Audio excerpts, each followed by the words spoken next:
Sa mundo ng palakasan, nagbigay ng pahayag si Association of Boxing Alliances in the Philippines, Secretary General Marcos Manalo, kaugnay sa naging resulta ng laban ng dalawang Pinay boxing Olympians na sina Nesty Petesio at Hergy Bakyadan. Ayan, ang mga yan sa sentro ng balita ni Paulo Salamatin ng PTV Sports.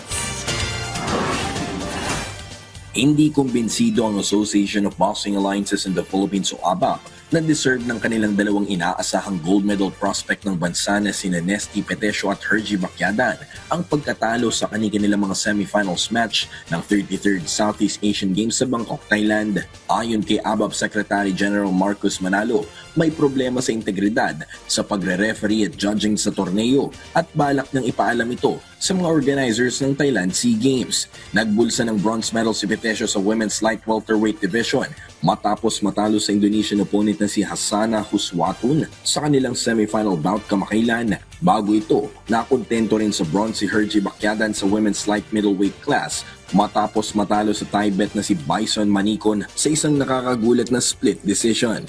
Ang pinakamasakit na ito kay Nesty kasi di bali sana kung aggressive yung Indonesia in the last round or if she was throwing accurate punches that were landing, pero in terms of volume, in terms of accuracy, pareho kay Nesty. So parang walang basis talaga para ibigay yung round dun sa Indonesia, lalo na 4-1 pa yung score in the last round. So even the Thai officials couldn't believe the result.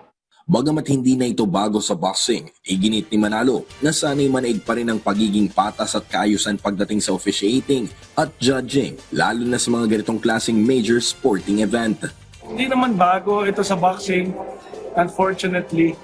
No? But part of the things that you have to deal with. Pero the sport really has to be better in terms of integrity. Otherwise, baka we don't really deserve to be in the Olympics beyond 2028 kasi hindi natin mapakita sa mundo na may integrity tayo when it comes to refereeing and judging. Sa ngayon may ilan pang boxing bets ng Pilipinas ang inaasahang magbibigay ng ginto sa bansa, kabilang sina pro boxer Weljon Mindoro at Olympic boxing medalist Yumer Marshall. Paulo Salamatin mula sa POC Media para sa atletang Pilipino para sa bagong Pilipinas.